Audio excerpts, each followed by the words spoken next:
Hello, everyone. Welcome to Let's Talk World Talk Show presented by ClickAway Creators. Today, we have Ms. Neha Nagpal with us. Neha is a graduate from University of Warwick, England, where she studied law and business studies. From there on, she went to do her LLM in International Economic Law at the University of Warwick itself. Neha has obtained a certificate from Not Just Legs for a course on private equity law in India, and being enrolled as a lawyer in India for over a decade now, Neha has vast commercial law and litigation experience at the Supreme Court of India, various high courts, National Company Law Tribunal. Neha has also advised clients in transactions relating to restructuring of companies and media TV show productions. She has worked on several international commercial arbitration representing the SR Group as well as various telecom companies. So, Neha, first of all, hi, and thank you so much for joining us. Thank you for having me. It's indeed a Yeah. So Neha, can you please tell me something about yourself, like a bit about your journey and experience? I just start with saying that I think I've been very lucky and I'm really grateful for the phenomenal journey I've had. At a very young age, I got the opportunity and had the experience of working on some very critical and defining legal cases, and I got to play an active role in those matters as well. And it's really made me today the lawyer I am and the human being that I am. In addition, I think I must mention one gentleman who's really uh, played a father figure in my life and also, defined my mindset a little bit, which is Mr. Arun Jaitley. I'm very blessed to say that I've grown up under his aegis.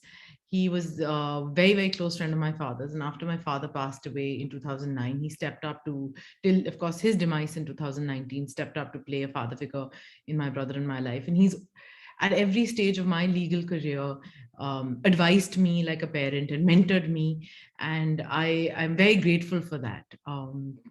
I think for me, the most defining, there have been quite a few defining cases in my life.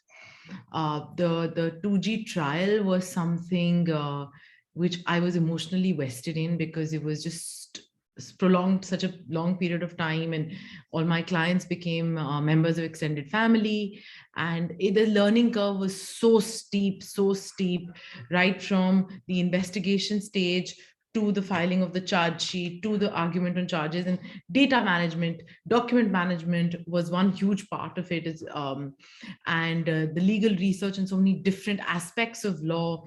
It was right from criminal procedure to really what makes the ingredients of an offense to corporate law. It had everything that one could think of that could encompass, and the whole strategy bit of it. How does one go in for a cross examination, whether to lead evidence, whether one of the accused person should step into the box as to give witness, be a witness. So it was very, very fascinating, I think, and very few can say they've seen a trial from end to end, and that too in such a sort of eye-catching news, breaking news kind of matter. um, so that was one very, very very steep learning curve, but where I think where an emotional chord struck was the 377 decriminalization of homosexuality matter, where I was not just representing the issue, but also representing one of my closest friends. And in fact, he became, like the beacon for this entire movement at a point. And this whole petition started as a dinner table conversation with him, and which really saw the face of the homosexuality laws in this country changing thereafter. And it was something that was done from a place in the name of love, for people who were fighting for their right to love. And just the warmth I received from all and beyond after that was phenomenal. It just makes one realize that as lawyers, we are at a place where we can make a difference, and we should make a difference, and we should make every endeavor not just to earn the money, the reputation, but also to genuinely make a difference. I think, yeah, that's been the sum of the wonderful, short and wonderful journey I've had so far. All right. And Neha, you were also awarded the Forbes Tycoon of Tomorrow award in 2018. Yes. It was a great year, 2018, and it was definitely I actually felt really I always wanted to get a Forbes 30 under 30 award, and I didn't make it to that, but then it didn't get better than the Forbes Tycoon of Tomorrow because it was a more futuristic award and not just limited to a particular age band. But it was definitely a very satisfying moment. Exactly. So now, without further ado, let's dive into know more about her. So, firstly, I would like to know about any complex legal issue that you worked on, and also describe the complexity and tell us how you approached it. So I think as lawyers, every day we're dealing with something very complex and very difficult. At least the area of law I choose to practice, which is white collar crime and insolvency. Every day one is tackling, shooting from one issue to the other. So in recent times, there have been two rather complex issues that one has handled. One was for a real estate developer who was taken into insolvency, and Section 7 of the Insolvency Act had recently been amended. Sorry, the IVC code had recently been amended to include that if a real estate developer has to be taken into insolvency by a home buyer, it needs to be either 100 home buyers together or 10% of the total project. These two home buyers had taken my client into insolvency and got them admitted into insolvency. So the biggest situation was there's a very limited scope that one can go in appeal for. Even though they settled the matter, but the NCLAT said we're not getting into the settlement because COC is formed. Then we had to nuance an argument, which was a very it took a really keen understanding of the code that these two home buyers cannot come forth as just home buyers, have just not come forth as home buyers, they've also come forward as decree holders. Can a decree holder who is a home buyer also file an insolvency petition? This finally NCLAT held that a decree holder does not become a financial creditor. They may be an operational creditor, but they're definitely not a financial creditor. So therefore, that petition was, our client was taken out of insolvency, and the NCLT judgment admitting them into insolvency was overturned. So that was one very defining moment, and it sort of laid down the legal issue on this point. Another very in recent times, in fact, on the 10th of August this year, I had a senior citizen client who'd been arrested by SFIO. As you are well aware, SFIO still has the twin condition of bail, which basically says that the prosecutor has to be heard and the judge has to come to a finding on merits that no case as alleged or otherwise is made out. And this gentleman is 65, has a whole lot of medical issues, and he was arrested just one day prior to the initial lockdown in March 2020. So he'd been in jail for a year and a half.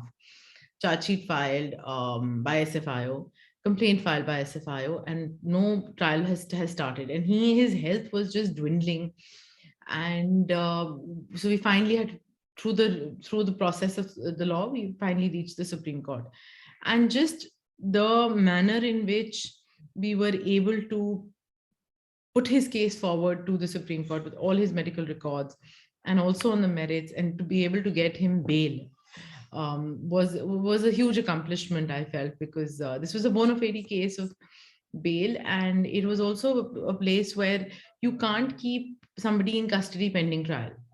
So it was these were two complex issues, and I think a lot of it is also about when one is dealing with such complex issues at a human level, and even as a lawyer, it's very important to stay calm, because best legal strategy comes from a place of complete calmness and to know your facts in and out. So you only devise a strategy when you know all the odds against you. Like they say in cross-examination, never ask a question to which you don't know an answer. So I think you have to really hedge yourself before planning a strategy. So it's about knowing all the risks, staying calm, and staying focused on the ultimate goal. All right. So now that we are still in between the pandemic and we have a new variant around the corner, so I'd like to know, the pandemic saw some courts begin moving towards more remote proceedings and availability. Is this sustainable and a possible way to increase access to justice, in your opinion? Well, so the thing is, the technology is here to stay. whether we there is a hung house, I'd say, in a way that there is some sect of lawyers who are not very comfortable with it, and there are those who've taken to it very well, because it definitely you know it sort of the ease and the speed at which one can operate and function is phenomenal. Now, I'll give you an example. Through the peak of the lockdown last year in March, April, May, we were filing petitions day in day out, and in the High Court. And I thought that way of filing was the best way of filing, because it was all done online. And as a lawyer, I often feel very guilty for the paper we waste, the environmental damage we do. And literally at that point of time, it was a delight to be filing petitions, because you weren't wasting paper. It was all so much faster. You literally had to just collate a PDF, number it online, through the, of course, the software, and email it to all and sundry, and everybody was using their laptops, iPads, and reading petition online, marking, bookmarking, and it was all seamless and good to go. That saves on time, that saves on environmental damage, that saves on you know the speed at which things happen are a lot is a lot faster. So I think technology is something which is wedded to the legal profession, and the more we accept it, the better our lives become. It's literally like the old days way of research. You used to go through books and books and reams of books, and today you have SCC online, or you have um, other search engines which really sort of give you a more honed research, advanced research skills. So I think it's here to stay, and the more we accept it, the better it is for us. And even logistically, if you see, on a Monday, Friday, every court in the Supreme Court has over 15 matters. It's insanely difficult to even make your way into a courtroom on a Monday, Friday in the Supreme Court. It's a question of the large numbers, and I feel with an online system on miscellaneous days, what happens is that it's the waiting time is cut down. The mad rush of rushing into court and pushing people and being rude in a manner of speaking, not willingly but unwittingly, is all taken away. It's just more efficient, I feel. Right. So now I would like to ask you, what according to you are the gaps in the legal system resulting in delay of disposal of cases, and how can that be bridged? So, what I've learned from a few international arbitrations that I've done is that before the tribunal starts the matter, there's 5 minutes or 10 minutes allocated to a housekeeping list, which includes also laying down strict timelines for when submissions will be filed, when opening the number of days each party needs for an opening submission, for a closing submission, the number of days they need for examination of a witness, and they stick to that deadline, the timeline. I think that's what we need to start doing with major matters here, and unnecessary prolonging arguments, the same point being repeated by various respondents or petitioners. It just consumes a lot of judicial time. And that should, once courts become very rigid about, I can't even say exactly rigid, but strict is probably a more appropriate word about the timelines, then we can bridge that gap, and therefore resulting in for higher rates of disposal, lesser pendency. And of course, an enabler to all of this is technology. So yes, I feel welcoming technology, becoming more conscious of the need of speedy disposal. Of course, we are conscious of it, but actually doing something about it by curtailing our own arguments would probably help. So, in the era of legal technology, what are the most common used tools for you? I think I can't do without my calendar.